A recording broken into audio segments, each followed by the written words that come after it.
வணக்கம். இன்றைய முக்கிய செய்திகள். புதுச்சேரி மாநிலத்தில் மின் விநியோகத்தை தனியார் மயமாக்குவதற்கு மத்திய அரசு மற்றும் புதுச்சேரியில் ஆளும் பாஜக என்ஆர் காங்கிரஸ் கூட்டணி அரசு நடவடிக்கை எடுத்து வருகிறது. இதனிடையே அண்மையில் மின்துறையை அதானியிடம் விற்கப்பட்டதாக தகவல் வெளியானது. இந்நிலையில் மின்துறை தனியார் மயமாக்குவதற்கு எதிர்ப்பு தெரிவித்து புதுச்சேரி மின்துறை ஊழியர்கள், அரசியல் கட்சிகள் தொடர் போராட்டங்களில் ஈடுபட்ட நிலையில் காங்கிரஸ், திமுக, கம்யூனிஸ்ட், விடுதலை சிறுத்தைகள் உள்ளிட்ட இந்திய கூட்டணி கட்சியினர் இன்று துணைநிலை ஆளுநர் மாளிகை முற்றுகையிடும் போராட்டத்தில் ஈடுபட்டனர். முன்னதாக சட்டமன்ற எதிர்க்கட்சித் தலைவர் சிவா, முன்னாள் முதலமைச்சர் நாராயணசாமி, காங்கிரஸ் சட்டமன்ற கட்சித் தலைவர் வைத்தியநாதன், சட்டமன்ற உறுப்பினர்கள் சம்பத், செந்தில், கென்னடி, முன்னாள் அமைச்சர்கள் கந்தசாமி, ஷாஜகான், முன்னாள் சட்டமன்ற உறுப்பினர்கள் பாலன், அனந்தராமன், கார்த்திகேயன் உறுப்பினர்கள் மற்றும் இந்திய கூட்டணி கட்சி தலைவர்கள் உள்ளிட்ட 500க்கும் மேற்பட்ட இந்திய கூட்டணி கட்சியினர் காமராஜர் சிலையிலிருந்து நேரு வீதி வழியாக துணைநிலை ஆளுநர் மாளிகை முற்றுகையிட பேரணியாக சென்றனர். அப்பொழுது போராட்டக்காரர்களை பெரியகடை காவல் நிலையம் அருகில் போலீசார் தடுப்புகளை அமைத்து தடுத்து நிறுத்தினர். தொடர்ந்து இந்திய கூட்டணி கட்சியினர் அங்கேயே சாலையில் அமர்ந்து மின்துறை தனியார் மயமாக்குவதை கண்டித்து மத்திய மற்றும் பாஜக என்ஆர் காங்கிரஸ் கூட்டணி அரசை கண்டித்து கண்டன கோஷங்களை எழுப்பினர். தொடர்ந்து தடுப்புகளை மீறி துணைநிலை ஆளுநர் மாளிகை முற்றுகையிட சென்ற சட்டமன்ற எதிர்க்கட்சித் தலைவர் சிவா, முன்னாள் முதலமைச்சர் நாராயணசாமி உள்ளிட்ட 500க்கும் மேற்பட்டோரை போலீசார் கைது செய்தனர். இந்த அரசாங்கம் வந்த பிறகு தேதி இட்டு முடித்தாங்க. அதன் பிறகு நல்ல நிலையில ஓடி இருந்த காரைக்கால் துறைமுகத்தை தனக்கு வேண்டியவங்களை விற்கிறதுக்கோசம் அவரை மிரட்டி இன்னைக்கு அதானிக்கு அதை கொடுத்துருக்காங்க. 1000 கோடி ரூபாய் புதுச்சேரிக்கு வருமானம் வரக்கூடிய அந்த துறைமுகம் இன்னைக்கு வருமானத்தை இருந்து தனியாருக்கு தாராவாக்கப்பட்டிருக்கு. அதுக்கான கோப்புகள், அதுக்கான சட்டமன்றத்திலேயோ எந்தமே கிடையாது. இந்த அரசாங்கத்தில் இருக்கக்கூடிய அமைச்சர், முதலமைச்சர் தெரியாம செக்ரட்டரி அதிகாரிகள் அதை செஞ்சிருக்காங்க. ஒரு டன்னு 100 ரூபா, ஒரு டன் இறக்கிறதுக்கு 100 ரூபான்ற குறைஞ்ச நிர்ணயத்தை பண்ணி அதை கொடுத்துட்டாங்க. அதே போல புதுச்சேரியினுடைய பெரிய பொக்கிஷமா இருக்கக்கூடிய அசோக ஹோட்டலை தனியார் மயமாக்குறதுக்கு வேலை செஞ்சு வராங்க. தொடர்ந்து மின்துறை தனியார் மயமாக்க பல முயற்சி எடுத்தாங்க.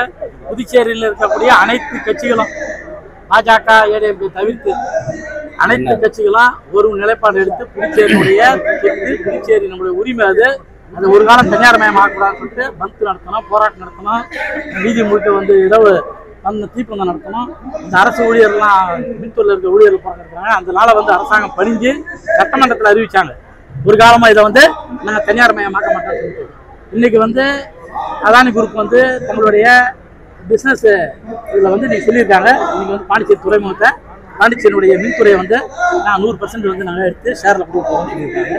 அதுக்கான ஆயத்த வேலையில் அவங்க செஞ்சுன்னு வராங்க. இது சம்பந்தமாக மின்துறை அமைச்சரை கேட்கும்போது அப்படிலாம் எதுவும் நடக்கல, தவறான ஒரு பதிவை அவங்க அதானி குரூப் போட்டிருக்காங்க. நாங்கள் அவங்க மேல வழக்கு பதிவு செய்வோம். யார் பேர்ல? அதானி பேர்ல. இங்க இருக்கிற பிஜேபி மந்திரி வழக்கு செய்வோன்ற ஒரு காமெடியை சொல்லியிருக்காரு. இதை மீறி தொடர்ந்து அதுக்கான வேலைகள் தொடர்ந்து நடந்து வருது. மின்துறை இருக்க அதிகாரிகள்லாம் புதுச்சேரி மக்களுடைய கோபத்தை கண்டு அஞ்சு இருக்கிறாங்க. உடனடியாக அவங்க திரும்ப பெறணும். எல்லாத்தையும் பொறுத்து கொண்ட நாங்கள் இந்த மின்துறை தனியார் மயத்தை பொறுக்க மாட்டோம், தொடர்ந்து போராடுவோம். புதுச்சேரியில் மின்துறை என்பது லாபகரமாக நடந்து கொண்டிருப்பது. கடந்த ஆண்டு லாபத்துக்கு கணக்கை காமிச்சிருக்கிறாங்க. அதோடு மிகப்பெரிய முதலீட்டில் அமைஞ்சிருக்குது. இப்போ 2-3 வருஷத்துல மட்டுமே ஏறக்குறைய 1000 கோடி ரூபாய் புதுச்சேரி அரசனுடைய எட்டு அதில் செலவு செய்யப்படுகிறது. இவ்வளோ ரூபா பணம் செலவு பண்ணியிருந்தாலும் வெறும் 2000 கோடி 2500 கோடி என்ற மதிப்பீடு பெற்று ஏறக்குறைய ஒரு 30,000 கோடிக்கு மேல இருக்க மதிப்புள்ள அந்த சொத்தை தாராவாக்க முயற்சி எடுத்துருக்காங்க. இதை கண்டிச்சு இன்னைக்கு அரெஸ்ட் ஆயிருக்காங்க. இன்னைக்கு தொடர்ந்து இந்த போராட்டம் நடக்கும். உள்துறை அமைச்சர் நமச்சிவாயத்திற்கு முதலமைச்சர் ரங்கசாமி, சபாநாயகர் செல்வம், பாஜக தலைவர் ராமலிங்கம் உள்ளிட்ட சட்டமன்ற உறுப்பினர்கள், அமைச்சர்கள் நேரில் சந்தித்து பிறந்தநாள் வாழ்த்து தெரிவித்தனர். புதுச்சேரியில் இன்று தனது இல்லத்தில் பிறந்தநாளை உள்துறை அமைச்சர் நமச்சிவாயம் தொண்டர்கள் மத்தியில் கேக் வெட்டி விமர்சையாக கொண்டாடினார். இதைத் தொடர்ந்து பிறந்தநாள் கொண்டாட்டத்தில் முதலமைச்சர் ரங்கசாமி கலந்து கொண்டு உள்துறை அமைச்சர் நமச்சிவாயத்திற்கு சால்வைகள் அணிவித்தும் பூங்கொத்துகள் கொடுத்தும் வாழ்த்துக்களை தெரிவித்தனர். இதேபோன்று புதுச்சேரி சட்டப்பேரவைத் தலைவர் செல்வம், அமைச்சர் ஜான்குமார், பொதுப்பணித்துறை அமைச்சர் லட்சுமி நாராயணன், முன்னாள் அமைச்சர் சாய் ஜே சரவணகுமார், மண்ணாடிப்பட்டு தொகுதி பாஜக பிரமுகர் முத்தழகன் உள்ளிட்ட அமைச்சர்கள், சட்டமன்ற உறுப்பினர்கள் என அனைவரும் திரளாக கலந்து கொண்டு வாழ்த்துக்களை தெரிவித்தனர். மேலும் இன்று பிறந்தநாள் கொண்டாடிய அமைச்சர் நமச்சிவாயத்திற்கு அரசு துறை அதிகாரிகள், காவல்துறை உயர் அதிகாரிகள், சமூக ஆர்வலர்கள், தொகுதி நிர்வாகிகள், பாஜகவை சேர்ந்த அனைத்து பிரிவு நிர்வாகிகள், பொதுமக்கள் என அனைவரும் திரளாக கலந்து கொண்டு வாழ்த்துக்களை தெரிவித்தனர்.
நாடு முழுவதும் இரவு வானில் ஏற்பட்ட சந்திர கிரகணத்தை ஏராளமான பொதுமக்கள் மற்றும் சுற்றுலா பயணிகள் புதுச்சேரி கடற்கரை சாலையில் உள்ள காந்தி சிலை அருகே நீண்ட வரிசையில் நின்று ஆர்வமுடன் புதுச்சேரி அறிவியல் இயக்கத்தின் மூலம் ஏற்பாடு செய்யப்பட்டிருந்த தொலைநோக்கி கருவிகள் மூலம் கண்டு ரசித்தனர். மேலும் வானில் ஏற்பட்ட மேகமூட்டத்தினால் சந்திர கிரகணத்தை பார்ப்பதில் அவ்வப்பொழுது சிரமமும் ஏற்பட்டது. மேலும் சந்திர கிரகணம் நிகழ்வின் காரணமாக மணக்குள விநாயகர் கோவில், வரதராஜ பெருமாள், கருவடிக்குப்பம் சித்தானந்தா கோவில், வில்லியனூர் திருக்காமேஸ்வரர் கோவில், திருக்காஞ்சி கங்கை வராக நதீஸ்வரர் கோவில், வீராம்பட்டினம் செங்கல் நிரம்பன் உள்ளிட்ட கோவில்களில் நேற்று மாலை 5 மணி முதல் நடைகள் அடைக்கப்பட்டது. இந்த கோவில்கள் அனைத்திலும் இன்று காலை முதல் பரிகார பூஜைகள் நடத்தப்பட்டு அதன் பின்னர் நடை திறக்கப்பட்டு பொதுமக்கள் சுவாமி தரிசனம் செய்ய அனுமதிக்கப்பட்டனர். திண்டுக்கல் மாவட்டம் கொடைக்கானல் சர்வதேச சுற்றுலா தலமாக விளங்குகின்றது. சுற்றுலா தலத்திற்காக அதிக சுற்றுலா பயணிகள் 4 சக்கர வாகனங்களோடு வருகை தந்து சுற்றுலா தலங்களை கண்டு கழித்து தங்கி செல்வது வழக்கமாகவே உள்ளது. தொடர்ந்து மக்களின் கோரிக்கையாகவும் சுற்றுலா பயணிகள், நீதித்துறை, பல அரசுத்துறை, வெளிநாடு வாழ் சுற்றுலா பயணிகள் என பலரும் பல்வேறு கோரிக்கைகளை வைத்து வருகின்றனர். குறிப்பாக பெருமாள் மலை முதல் அப்சர்வேட்டரி வரை உள்ள சாலையினை அகலப்படுத்துவதற்கு தமிழக அரசு முன்வர வேண்டும். குறிப்பாக ஆண்டுக்கு 2 கிலோமீட்டர் தூரம் அகலப்படுத்தும் பணியினை மேற்கொண்டு விரைந்து பணிகளை முடித்தால் பல்வேறு இன்னல்கள், இடர்பாடுகள் இன்றி சுற்றுலா பயணிகளும் வந்து செல்வதோடு அவசர கால பணிகளுக்காக செல்லக்கூடியவர்களும் தங்களுடைய பணிகளை மேற்கொள்ளலாம். மேலும் விபத்தில் உயிர்காக்க உதவக்கூடிய ஆம்புலன்ஸ் வாகனங்களும் செல்வதற்கு உண்டான வழிவகையை வேலை செய்யலாம். ஆண்டுதோறும் சுற்றுலா தலங்களில் வந்து செல்லக்கூடிய வாகனங்களும் நெரிசலை ஏற்படுத்துவதோடு பல்வேறு இடர்பாடுகளை வெள்ளி, சனி, ஞாயிறு போன்ற நாட்களில் உள்ளூர் வாசிகள் ஆளாக்கின்றனர். இதில் சுற்றுலா பயணிகளுக்கும் விதிவிலக்கு அல்ல. தொடர்ந்து தமிழக முதல்வர், நெடுஞ்சாலைத்துறை அமைச்சர், மாவட்ட அமைச்சர், தொகுதி சட்டமன்ற உறுப்பினர் என அனைவரும் ஒன்று சேர்ந்து கொடைக்கானல் சாலையினை அபிவிருத்தி செய்வதற்கு உண்டான நடவடிக்கைகளை எடுக்கப்பட வேண்டுமென பொதுமக்கள் எதிர்பார்க்கின்றனர். அரசு நினைத்தால் இத்தகைய பணியை விரைந்து முடிப்பதற்குண்டான வழிவகைகளை செய்யலாம் எனவும் பொதுமக்கள் கோரிக்கை வைத்து வருகின்றனர். நெடுஞ்சாலைத்துறை பல்வேறு இடங்களில் பணிகளை செய்யக்கூடிய இவர்கள் குறிப்பாக பெருமாள் மலை முதல் அப்சர்வேட்டரி வரை அகலப்படுத்துவது, ஆங்காங்கே சேதம் ஏற்பட்டுள்ள சாலைகளை சீர் செய்வதற்கு முன்வர வேண்டும். தொடர்ந்து அப்சர்வேட்டரி பகுதிகளில் செல்ல முடியாத அளவிற்கு தரமற்ற சாலைகளாகவே உள்ளது. இதனை விரைந்து சரி செய்வதற்குண்டான வழிவகைகளை செய்ய வேண்டும் எனவும் பொதுமக்கள், சுற்றுலா பயணிகள், வாகன ஓட்டிகள் என பலரும் எதிர்பார்க்கின்றனர். திண்டுக்கல் மாவட்டம் கொடைக்கானலுக்கு இன்று அதிகாலை நாகர்கோவிலில் இருந்து 4 பேர் நண்பர்களுடன் சுற்றுலா வந்துள்ளனர். அப்பொழுது கொடைக்கானல் வத்தலகுண்டு பிரதான மலைச்சாலையில் குருசரடி பகுதியில் வாகனம் வந்து கொண்டிருக்கும் பொழுது திடீரென காரின் முன்பகுதியில் புகை வந்த நிலையில் சாலையின் நடுவே வாகனத்தை நிறுத்தி அனைவரும் பதறி வெளியேறிய நிலையில் காரில் முன்பகுதி தீயானது. துவங்கிய சிறிது நேரத்தில் கார் முழுவதும் மல என பற்றி எரிய துவங்கியது. சம்பவத்தை கண்டு அப்பகுதியில் ரோந்து பணியில் ஈடுபட்ட வனத்துறையினர் கொடைக்கானல் வனத்துறையினருக்கு வாக்கி டாக்கி மூலம் தகவல் தெரிவித்தனர். அதன் பேரில் வனத்துறை அதிகாரிகள் தீயணைப்புத் துறையினருக்கு தகவல் தெரிவித்தனர். தகவலின் பேரில் விரைந்து வந்த தீயணைப்புத் துறையினர் தீயை அணைக்கும் பணியில் ஈடுபட்டு வருகின்றனர். இதன் காரணமாக வத்தலகுண்டு பிரதான சாலையில் சிறிது நேரம் போக்குவரத்து பாதிப்பு ஏற்பட்டு பெரும் பரபரப்பை ஏற்படுத்தியது. சட்டமன்ற உறுப்பினர் தீபாய்ந்தன் பிறந்தநாள் விழா கடந்த 1 வார காலமாக அவரது ஆதரவாளர்களால் ஓசுடு தொகுதிக்குட்பட்ட பல்வேறு பகுதிகளில் கொண்டாடப்பட்டு வருகின்றது. அதன் ஒரு பகுதியாக ஓசுடு சட்டமன்ற தொகுதிக்குட்பட்ட தொண்டமாநத்தம் பகுதியில் பாஜக பிரமுகரும் தொண்டமாநத்தம் முன்னாள் ஆலய அறங்காவல் குழு தலைவருமான MMC மனோகரன் ஏற்பாட்டில் 1500 நபர்களுக்கு புடவையும் பிரியாணியும் வழங்கும் நிகழ்ச்சி நடைபெற்றது. இதில் சட்டமன்ற உறுப்பினர் தீபாய்ந்தன் கலந்து கொண்டு விழாவிற்கு தலைமை தாங்கி பொதுமக்களுக்கு இலவச புடவைகள் மற்றும் பிரியாணி ஆகியவற்றை வழங்கி நிகழ்ச்சியை துவக்கி வைத்தார். முன்னதாக பிறந்தநாள் விழாவினை கொண்டாடும் விதமாக சட்டமன்ற உறுப்பினர் தீபாய்ந்தனுக்கு ஆளுயர மாலை அணிவித்து பொன்னாடை போர்த்தி பிறந்தநாள் வாழ்த்துக்களை தெரிவித்தனர். இந்நிகழ்ச்சியில் தொகுதி பாஜகவினர் மற்றும் பொதுமக்கள் திரளாக கலந்து கொண்டு நிகழ்ச்சியினை சிறப்பித்தனர்.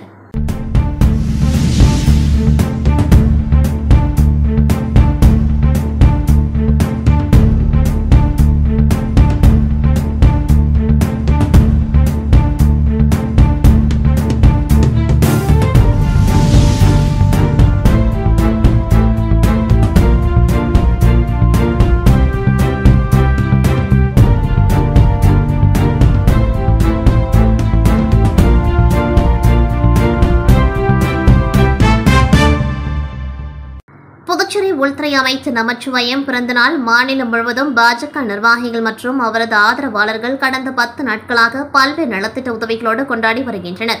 அதன்படி புதுச்சேரி பாரதிய ஜனதா கட்சி மாநில துணைத் தலைவர் சரவணன் ஆலோசனைப்படி பாஜக மாநில இளைஞரணி துணைத் தலைவர் மகேந்திரன் தலைமையில் பிறந்தநாள் விழா சிறப்பு பூஜையுடன் கருவடிக்குப்பம் சித்தானந்த கோவிலில் இன்று நடைபெற்றது. இதில் உள்துறை அமைச்சர் நமச்சிவாயம் நீடுடி வாழ வேண்டி காலை குரு சித்தானந்தா சுவாமிக்கு சிறப்பு அபிஷேக ஆராதனைகள் நடைபெற்றது. அதனைத் தொடர்ந்து சிறப்பு பூஜைகள் செய்யப்பட்டு மகா தீப ஆராதனை காண்பிக்கப்பட்டது. இதில் உள்துறை அமைச்சர் நமச்சிவாயம் தனது குடும்பத்துடன் கலந்து கொண்டு சுவாமி தரிசனம் செய்தார். அதனைத் தொடர்ந்து உள்துறை அமைச்சருக்கு பாஜக இளைஞரணி துணைத் தலைவர் மகேந்திரன் தலைமையில் சால்வை மற்றும் ஆளுயர மாலை அணிவித்து பிறந்தநாள் வாழ்த்து தெரிவித்தனர். அதனைத் தொடர்ந்து சித்தானந்தா கோவில் வளாகத்தில் பிறந்தநாள் கேக் வெட்டி கொண்டாடப்பட்டது. இதில் பாஜக மாநில துணைத் தலைவர் சரவணன் உள்ளிட்ட ஏராளமான பாஜகவினர் கலந்து கொண்டார்கள். தொடர்ந்து 300க்கும் மேற்பட்டவர்களுக்கு அன்னதானத்தினை உள்துறை அமைச்சர் நமச்சிவாயம் துவக்கி வைத்தார். விழாவிற்கான ஏற்பாடுகளை பாஜக மாநில இளைஞரணி துணைத் தலைவர் மகேந்திரன் செய்திருந்தார். புதுச்சேரி மாநில உள்துறை அமைச்சர் நமச்சிவாயத்தின் பிறந்த நாளை முன்னிட்டு அரியங்குப்பம் மாவட்ட பாஜக சார்பில் அரியங்குப்பம் நெட்டப்பாக்கம் தொகுதி பொறுப்பாளர் வழக்கறிஞர் ரவி ஏற்பாட்டில் அமைச்சர் நமச்சிவாயத்தின் பிறந்தநாள் விழா சிறப்பாக கொண்டாடப்பட்டது. இதில் சிறப்பு விருந்தினராக கலந்து கொண்ட உள்துறை அமைச்சர் நமச்சிவாயம் கேக் வெட்டி இனிப்புகள் வழங்கி அரியங்குப்பம் தொகுதி மக்களுக்கு நலத்திட்ட உதவிகள் வழங்கி கொண்டாடினர். மேலும் இந்நிகழ்ச்சியில் அரியங்குப்பம் மாவட்ட தலைவர் சுகுமாரன், மாவட்ட பொறுப்பாளர் ஆனந்தன், பொதுச் செயலாளர் ஐயனார், சதீஷ்குமார், தொகுதி தலைவர் வசந்தராஜ் ஆகியோர் முன்னிலை வகித்தனர். மேலும் இவ்விழாவில் பாரதிய ஜனதா கட்சி நிர்வாகிகள், தொகுதி தலைவர் மற்றும் பொறுப்பாளர்கள் நந்தகுமார், பொறுப்பாளர் சிவக்கொழுந்து, ரவிச்சந்திரன், லட்சுமிகாந்தன், வடிவேலு, பாபு, சக்திவேல் உள்ளிட்ட பலர் இந்நிகழ்ச்சியில் கலந்து கொண்டு அமைச்சருக்கு சால்வை அணிவித்து வாழ்த்து கூறி நலத்திட்ட உதவிகள் வழங்கி சிறப்பித்தனர். உள்துறை அமைச்சர் நமச்சிவாயம் அவர்களின் பிறந்தநாள் விழா புதுச்சேரி முழுவதும் அவரது ஆதரவாளர்களால் மிக கோலாகலமாக கொண்டாடப்பட்டு வருகின்றது. அந்த வகையில் அரியங்குப்பம் தொகுதியில் உள்துறை அமைச்சரின் பிறந்தநாள் விழா மிக பிரம்மாண்டமாக நலத்திட்ட உதவிகள் வழங்கி கொண்டாடப்பட்டது. நிகழ்ச்சிக்கு அரியங்குப்பம் தொகுதி பாஜக பிரமுகர் சந்திரமோகன் தலைமை தாங்கினார். தொகுதி தலைவர் வசந்தராஜ் முன்னிலை வகித்தார். முன்னதாக விழாவிற்கு வருகை புரிந்த உள்துறை அமைச்சர் நமச்சிவாயத்திற்கு சந்திரமோகன் தலைமையில் பட்டாசு வெடித்து மேளதாளங்களுடன் சிறப்பான முறையில் வரவேற்பு அளிக்கப்பட்டது. அதேபோல் கோட்டைமேடு பகுதியில் உள்ள சுப்பிரமணிய சுவாமி முருகன் கோவிலில் சிறப்பு அபிஷேகம் நடைபெற்று பரிவட்டம் கட்டி அமைச்சருக்கு ஆளுயர மாலை அணிவித்து மரியாதை செய்யப்பட்டது. அதனைத் தொடர்ந்து அரியங்குப்பம் தொகுதிக்குட்பட்ட பெண்கள் 500க்கும் மேற்பட்டோருக்கு பட்டு புடவை மற்றும் அன்னதானம் வழங்கப்பட்டது. நிகழ்ச்சியில் அரியங்குப்பம் தொகுதியைச் சேர்ந்த பாஜக பிரமுகர்கள், ஊர் முக்கியஸ்தர்கள், பொதுமக்கள் என திரளாக கலந்து கொண்டு நிகழ்ச்சியை சிறப்பித்தனர். புதுவை மாநில பர்வத ராஜகுல சங்கத்தின் சார்பில் 2025ஆம் ஆண்டு 10 மற்றும் 12ஆம் வகுப்பு பொதுத் தேர்வில் தேர்ச்சி பெற்ற புதுவை மாநில பர்வத ராஜகுல சமுதாயத்தைச் சேர்ந்த மாணவ மாணவிகள் தனித்திறன் போட்டியில் பங்கு பெற்று வெற்றி பெற்றவர்கள், இளநிலை மருத்துவ படிப்புக்கு தேர்ச்சி பெற்றவர்கள், அரசாங்க பணிக்கு தேர்வானவர்கள் ஆகியோரை கௌரவப்படுத்தி பரிசுகள் வழங்கும் நிகழ்ச்சி அரியங்குப்பம் தனியார் திருமண மண்டபத்தில் நடைபெற்றது. புதுவை மாநில பர்வத ராஜகுல சங்கத்தின் காப்பாளர், முன்னாள் நாடாளுமன்ற உறுப்பினர் பேராசிரியர் முனைவர் ராமதாஸ் தலைமையில் நடைபெற்ற நிகழ்ச்சியில் புதுவை மாநில பர்வத ராஜகுல சங்க தலைவர் விஜயகுமார் அனைவரையும் வரவேற்றார். செம்படவர் மட நிர்வாக குழு தலைவர் இளங்கோவன், செயலாளர் ஏழுமலை, பொருளாளர் இதயவேந்தன், களியபெருமாள், சங்க வளர்ச்சி ஆலோசனை குழு தலைவர் தனஞ்சயன், அருள்மிகு மன்னாத சுவாமி உடனுரை, ஸ்ரீ பச்சைவாழியம்மன் ஆலய நிர்வாக குழு தலைவர் முருகன், அரங்கவேலு, அரிச்சவடி மனநல மையத்தின் நிறுவனர் டாக்டர் இளவழகன் ஆகியோர் வாழ்த்துரை வழங்கினர். புதுச்சேரி பல்கலைக்கழகத்தின் இணை பேராசிரியர் மதிமாறன் நடராஜன் சிறப்பு அழைப்பாளராக கலந்து கொண்டு சிறப்புரையாற்றினர். தொடர்ந்து 10 மற்றும் 12ஆம் வகுப்பு பொதுத் தேர்வில் வெற்றி பெற்றவர்களுக்கும், தனித்திறன் போட்டியில் வெற்றி பெற்றவர்களுக்கும், அரசாங்க பணிக்கு தேர்வானவர்களுக்கும் பரிசுகளை வழங்கி பாராட்டி வாழ்த்தினார். நிறைவாக புதுவை மாநில பர்வத ராஜகுல சங்கம் பொதுச் செயலாளர் கணேசன் நன்றி உரையாற்றினார்.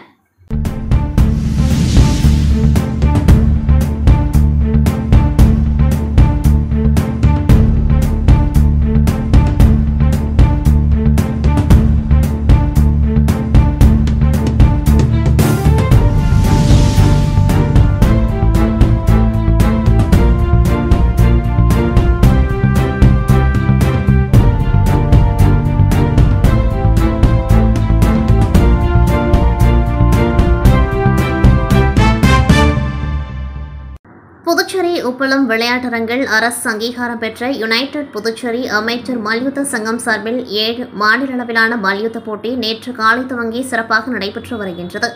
புதுவை, காரைக்கால், மாஹே, ஏனாம் என மாநிலத்தில் பல்வேறு பகுதிகளில் இருந்து சுமார் 1000க்கும் மேற்பட்ட வீரர் வீராங்கனைகள் பங்கேற்றனர். இதில் இன்று வெற்றி பெற்ற மல்யுத்த வீரர் மற்றும் வீராங்கனைகளுக்கு பதக்கங்கள் வழங்கும் நிகழ்ச்சி புதுச்சேரி மல்யுத்த சங்க நிறுவன செயலாளர் மாஸ்டர் வினோத் தலைமையில் நடைபெற்றது. சிறப்பு விருந்தினராக புதுச்சேரி உள்துறை அமைச்சர் நமச்சிவாயம் அவர்கள் வீரர்களுக்கு பதக்கம் மற்றும் சான்றிதழ் வழங்கி வாழ்த்தினர்.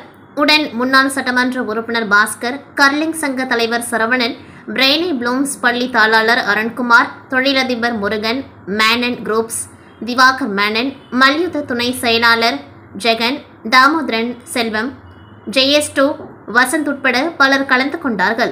இந்நிகழ்ச்சி ஏற்பாடுகளை சங்க பொருளாளர் சோமசுந்தரம் செய்திருந்தார்.